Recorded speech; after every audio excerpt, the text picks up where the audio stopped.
Hey everybody, welcome back to the show, episode 3182. Today, just like last week or the week before where we talked about a new nutritional supplement on the market, which I have high hopes for, today is a functional medicine lab that we need to be aware of. More so, I think, than even the previous nutritional supplement that I spoke about. And this is a lab test that claims to look at over 1,000 different biomarkers in the body. And it's basically the panacea of all lab tests. It is said to look at your food sensitivities, beverage food sensitivities, your vitamin levels, your mineral levels, your gut microbiome, candida, yeast, digestive enzymes, toxins, parasites, and basically everything else. And it does this through a methodology, though, which unfortunately is not one grounded in science. So as someone that's always looking out for the best in this industry, all of our integrative health practitioners, everyone in our global health community, I always want to point you to the best in the industry, but also what to shy away from. I'm not going to name any names here today, but I simply want to share with you what is valid science and what is not. And if things change in the future, fantastic.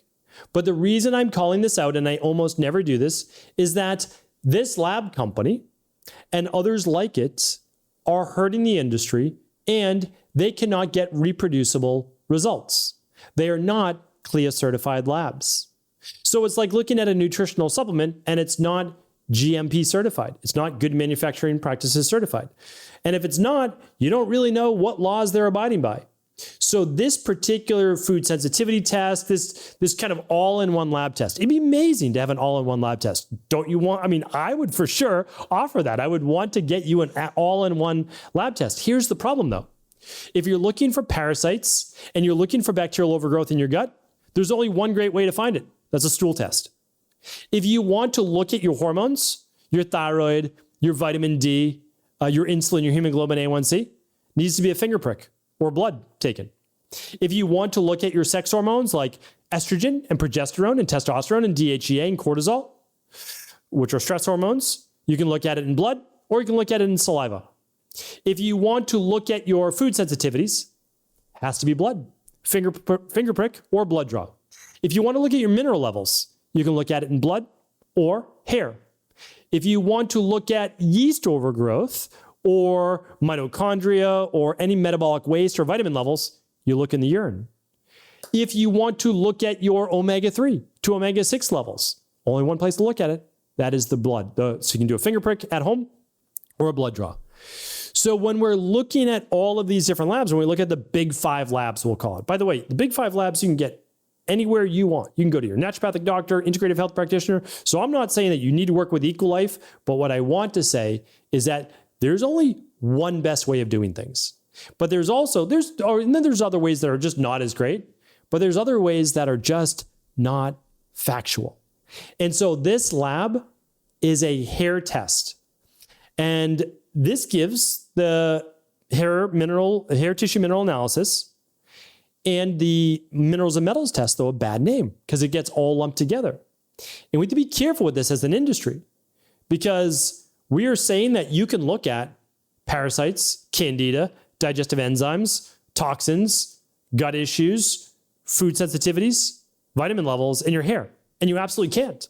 You absolutely cannot. I always talk about the limitation of certain labs. So when we run a minerals and metals test, it's amazing at looking at your mineral levels and stress patterns through your electrolytes. It can show some levels of catabolism, especially if you have low phosphorus and overall low zinc and low minerals that build the body back up. And it can show heavy metals, and it's actually really accurate at that. And there is scientific evidence on PubMed. NASA uses it. FBI uses it. Like, we've got a lot of data on this lab. You know what it doesn't do, though? Is test food sensitivities. You know why? Because it's not possible. It is not possible to look at your hair and find out what foods are sensitive. And here's the reason why.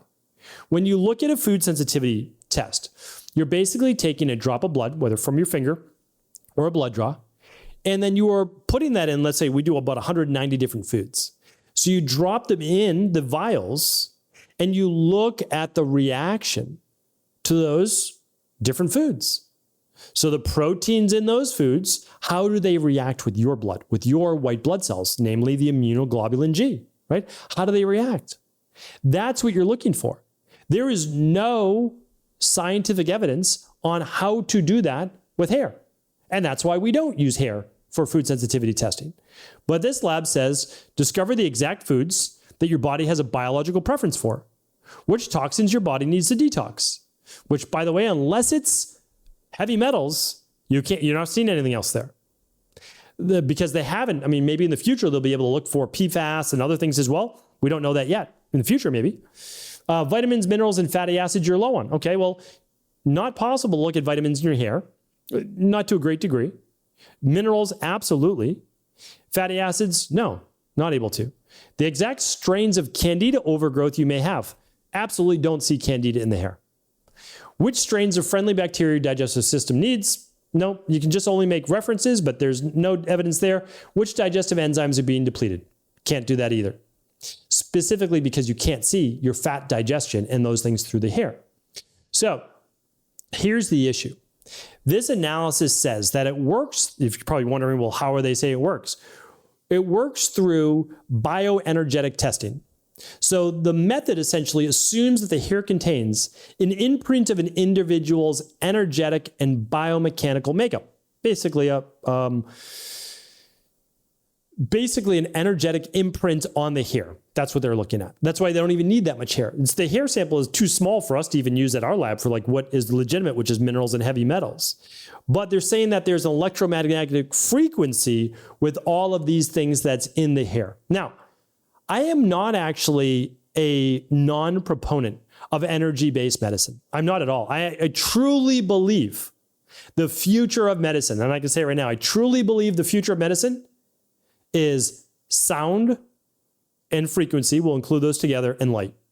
And that is because they are literally creating specific frequencies right now in modern day science to kill cancer cells in the body. It's absolutely miraculous what they're working on right now, like a glioblastoma. They're looking at the frequency at which those cells literally just explode. They get destroyed without the other cells being harmed. This is like sci-fi come to life. It's unbelievable.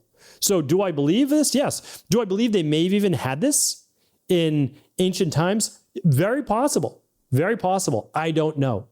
What I'm saying is this right now, no scientific evidence whatsoever that this works. Not a CLIA certified lab, no rigorous studies. No, also they say in their website that it's not reproducible. Literally, you could take it at 2 different times and you could take it in the same day and it's not reproducible. That to me, it doesn't fly. If you can't take a lab test the same day, meaning like, okay, snips of hair, put it in, snips of hair, put it in, and it's not the same, it's not reproducible. And they're saying, well, because of epigenetics, that the body's never the same 2 moments in time. And I could say, okay, yeah. So it's kind of like the ancient like Rumi-based philosophy. You never step in the same river twice. I agree with that from an overall philosophy, right? You never step in the same moment in life twice, essentially is what that means. But here's the thing. So if you're never the same, the exact same moment, then there's no way that you can offer a plan to someone, right? Like that has to also be true. So if you're always changing and so your results can't be reproducible, well, then that means there's no plan that you could possibly give an individual because they're definitely different 30 days later when your lab results are ready, right? So that's the issue I have with these labs. Whereas all the labs we run, and I could show you right now, because we're looking at another lab company, we will run 2 labs from the current company, 2 labs from the new lab company at the same exact time. Reproducible results across labs within a 10% variable and also the lab itself. So that is real science that we want to look at. And I'm worried for the industry, the more of these pseudo labs pop up. Okay, because I truly care about this. And this is the future of health. It really is. Now we know about it. We know about at-home lab testing, but most of the world doesn't. And so when you start to see labs like this that are not legitimate, that are not reproducible, that are not based on any science, it's difficult to have these conversations, but we have to call them out. And so 2 studies were done on these particular labs. And it was a 2003 study that evaluated the reproducibility of using hair testing for environmental and dietary sensitivities. That means like grass, mold, dust, pollen, as well as food sensitivities like, let's just say, dairy, gluten, eggs, soy, etc. The results showed poor reliability. The study concluded that hair testing should not be used as a standalone diagnostic for food sensitivities. Okay, good, yeah. And just again, I would say absolutely true, because how are you getting food sensitivities from hair? Hair is essentially a protein. You burn it, you turn it to an ash, and just like food, that's how we get the mineral levels of food, right? So if you want to burn celery, you're going to see the different salts in celery. You want to burn lemon, you're going to see all the potassium in lemon, right? We burn our hair, we look at all the minerals that are human. Okay, so 2014 study, this one was published in the Journal of Allergy, Asthma, and Clinical Immunology. It noted alternative testing methods like bioresonance hair analysis, which lacks sufficient evidence to be considered reliable for diagnosing allergies or sensitivities. So again, these tests are not reproducible. Be careful of labs that say they can test your food sensitivity testing with hair. Be careful of even the ones that ask you to pull your hair out of your head to test the bulb of the hair. These are not CLIA certified labs. These are not reproducible against other labs. And I just want to state that today, not because I don't love the industry and not because I don't love pushing the boundaries of bioenergetics. I do. I just want to make sure that we're doing right by all people and that these labs are reproducible and that we can help everyone by running at-home lab testing, which is truly the future of health. So again, a little bit of a, I'm sure, controversial show because I know so many people have used this, but at the same time, I want you to also get to the true underlying root cause of what ails you. And by using labs that aren't truthful, you may or may not ever find that underlying root cause. So again, if you have digestive issues, look at stool testing, look at the Candida metabolic and vitamins test, look at a blood-based food sensitivity test. If you're worried about heavy metals, yes, you can run a hair tissue mineral analysis, a minerals and metals test. If you want to know your omega-6 to omega-3s, blood drawer or the at-home finger prick. So all of these are already available and they don't even necessarily cost more. You just want to go with the companies that are providing you access to true underlying root cause. So hopefully this was helpful. I will link up the exact labs that we use at stephencabral.com/3182. And of course, if you disagree, let me know. Just leave me a note in the comments. If you have different scientific research that shows that you can test foods through hair, I would love to see it. I'm absolutely open to it. Just haven't seen it, and I've combed through all of PubMed, Google Scholar, etc., and didn't see any of that. So thank you so much, everybody. I appreciate you. Thank you. And of course, share the show with anyone you believe it could serve. Thanks so much for tuning into today's show. Before you go, don't forget to hit that subscribe button. I want to make sure that you're getting our daily content, not missing out on anything functional medicine, wellness, weight gain, weight loss, anti-aging, living longer, stronger, and all of the most cutting-edge research. And if there's any topics you want to hear, feel free to leave them in the comments below. Take care.